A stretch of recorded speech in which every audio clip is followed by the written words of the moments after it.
Super power के जंगी jet लाल सागर से उड़ते हैं, यमन में मंडराते हैं, हूथी पर बम बरसाते हैं, बारूदी धमाके से धरती फटती है, तबाही मचती है।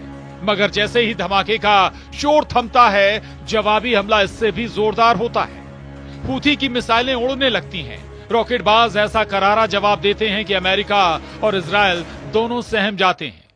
दुनिया के सबसे ताकतवर लीडर ट्रंप के लिए यह युद्ध भी मुसीबत बनता जा रहा है। ट्रंप को एक बार फिर से ईरान ने जोर का झटका दिया है।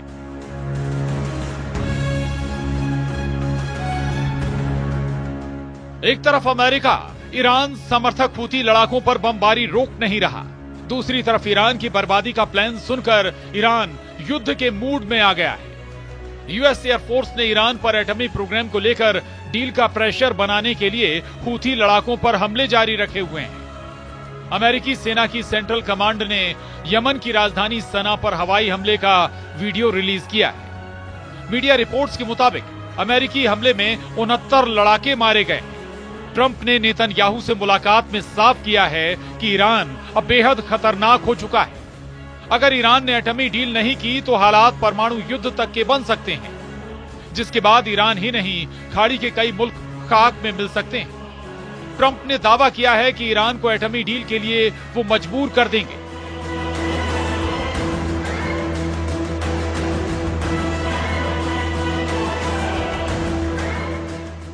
जिसे ट्रंप एटमी बम वर्षक के धमाके दिखा रहे थे, जिसे ट्रंप जंगी बेड़े भेजकर डरा रहे थे, ट्रंप ने जिसे धरती से मिटा देने की धौंस जमाई, उसी ईरान ने सुपर पावर से सीधी टक्कर लेने का ऐलान कर दिया है।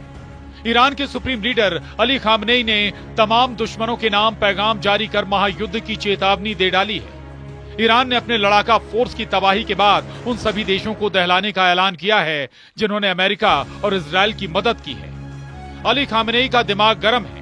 व्हाइट हाउस में नेतन्याहू और ट्रंप की मुलाकात का वीडियो सामने आने के बाद खामनेई का खून खौल गया है।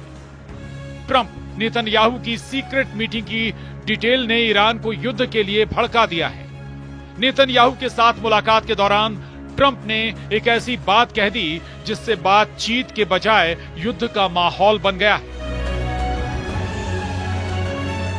अमेरिकी राष्ट्रपति डोनाल्ड ट्रंप कहते हैं, हमारी ईरान के साथ सीधी बातचीत करने की शुरुआत हो चुकी है। ये शनिवार को शुरू होगी। हमारी एक बहुत बड़ी बैठक है और हम देखेंगे कि क्या हो सकता है। और मुझे लगता है कि हर कोई इस बात पर सहमत है कि सख्ती करने की तुलना में सौदा करना बेहतर होगा। और लड़ाई ऐसी चीज नहीं है जिसमें मैं शामिल होना चाहता हूं। और सही बताऊं तो इजराइल भी नहीं चाहता अगर वो इससे बच सकते हैं। इसलिए हम देखेंगे कि क्या हम इससे बच सकते हैं।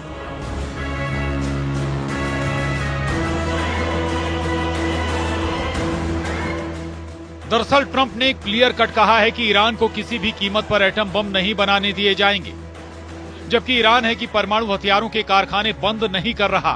ईरान न्यूक्लियर प्रोग्राम पर ट्रंप से बातचीत के लिए भी अपनी शर्तों पर तैयार हुआ है।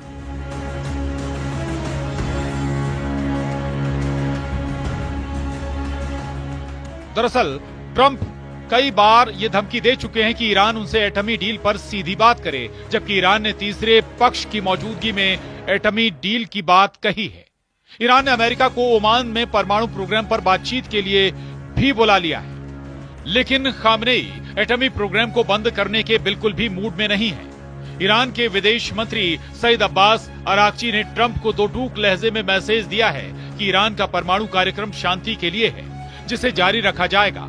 तो फिर ओमान में होने जा रही अमेरिका ईरान की मीटिंग में क्या होगा, जिसके लिए दोनों देशों ने हामी भरी है। ईरान के विदेश मंत्री ने सोशल प्लेटफॉर्म पर मैसेज देकर कहा है कि गेंद ट्रंप के पाले में है। तय उन्हें करना है कि युद्ध होगा या फिर शांति बहाली होगी।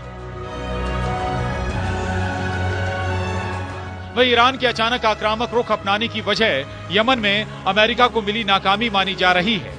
15 मार्च से अमेरिका ने यमन में हूथी लड़ाकों पर बमबारी शुरू की। पहले जंगी जेट और फिर एटमी बम वर्षक से बारूद बरसाकर ट्रंप ने हूथी लड़ाकों का सफाया किया। हालांकि 3 हफ्ते से ज्यादा चले हमले में अमेरिका को हासिल कुछ नहीं हुआ। हूथी लड़ाकों ने जवाबी हमलों में अमेरिका इजराइल को दहला रखा है। लाल सागर में अब भी अमेरिका के जहाज सलामत नहीं है। हूथी की मिसाइलों ने इजरायल और अमेरिका के ड्रोन और मिसाइलों को तबाह कर डाला है। जबकि हूथी से लड़ाई में अमेरिका के $1 अरब से ज्यादा रकम अभी तक बर्बाद हो चुकी है। वहीं अमेरिका ने हूथी के खिलाफ ऑपरेशन में अपने 6 परमाणु बम, वर्षक और 2 जंगी बेड़े लगा रखे हैं। तो वहीं अमेरिका दावा कर रहा है कि अब तक हूथी के 80 टॉप कमांडर मारे जा चुके हैं। वहीं हालांकि हकीकत में अब तक Houthi chief Abdul Malik Houthi को अमेरिका छू तक नहीं पाया है। तो हूथी चीफ की बात तो दूर है, सुपर पावर के हाथ अब तक हूथी प्रवक्ता याह्या सिर्री भी नहीं लगा है।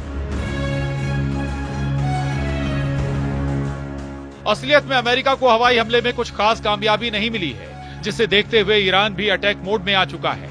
सुप्रीम लीडर अली खामेनेई ने तो अमेरिका से दोस्ती निभाने वाले 7 मुसलमान देशों के लिए धमकी भरा पैगाम भेज दिया है। एक रिपोर्ट की माने तो ईरान ने इराक, कुवैत, संयुक्त अरब अमीरात, कतर, तुर्की और बहरीन को संदेश भेज दिया है। ईरान ने कहा है कि अगर ये देश अमेरिका को अपनी जमीन या हवाई क्षेत्र इस्तेमाल करने की इजाजत देते हैं तो ईरान इसे अपने खिलाफ युद्ध मानेगा। खामनेई के मैसेज से यह भी साफ है कि ईरान युद्ध के लिए तैयार हो चुका है। पड़ोसी देशों ने अमेरिका की मदद नहीं की तो ईरान सुपर पावर को युद्ध हरा भी सकता है। जबकि खामनेई अच्छी तरह जानते हैं कि तुर्की को छोड़ सभी देश अमेरिका के पक्के दोस्त हैं, लेकिन एर्दोआन वो लीडर हैं जहां फायदा दिखेगा उसी खेमे में खड़े दिखेंगे। इसलिए ईरान ने तुर्की को पहले ही वार्निंग दे दी है। मगर संयुक्त सेनाओं के आगे ईरान कैसे टिकेगा? ईरान की सीक्रेट पावर क्या है? नेतन्याहू ने जो प्लान ट्रंप को सुझाया है, अगर वो लागू हुआ तो ईरान को भारी नुकसान हो सकता है। नेतन्याहू ने ईरान पर लीबिया मॉडल लगाने का आइडिया ट्रंप को दिया है। वहीं लीबिया ने साल 2003 में अपने एटॉमिक प्रोग्राम खत्म कर दिए थे। लीबिया के न्यूक्लियर उपकरणों को दूसरे देश में भेज दिया गया था और असल में लीबिया के न्यूक्लियर प्रोग्राम की शुरुआत होती उससे पहले ही तालाबंदी करवा दी गई थी। वहीं ईरान एटम बम बनाने के लिए कई सालों से जी तोड़ लगा हुआ है। ईरान ने अंडरग्राउंड एटमी तहखाने बना रखे हैं। ईरान के कई एटमी साइटें अभी दुनिया को पता तक नहीं है। ऐसे में लीबिया मॉडल से ईरान पर कंट्रोल करके भी सिक्योरिटी की गारंटी नहीं है। शायद यही वजह है कि ट्रंप अब ईरान का न्यूक्लियर प्रोग्राम तबाह कर सकते हैं। ट्रंप ने नेतन्याहू का जिस स्टाइल में वेलकम किया उससे ये सिग्नल मिला है।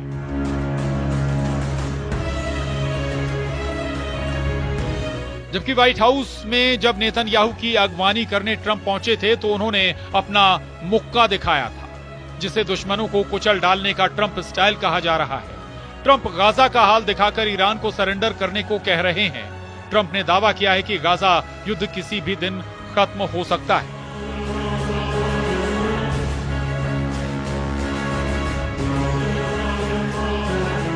डोनाल्ड ट्रंप कहते हैं, मैं गाजा युद्ध का अंत चाहता हूं। मुझे लगता है कि ये दिन ज्यादा दूर नहीं। बंधक संकट अभी भी है, जिन्हें बाहर निकालने की कोशिश जारी है। हमने बहुत से बंधकों को निकाला है, लेकिन इसमें समय लगेगा। बहुत लंबा इंतजार नहीं करना होगा। हालांकि ये देखने वाली बात होगी ये युद्ध कब तक रुकता है और क्या वाकई डोनाल्ड ट्रंप अपने मकसद में कामयाब हो पाते हैं। Bureau report, news 18।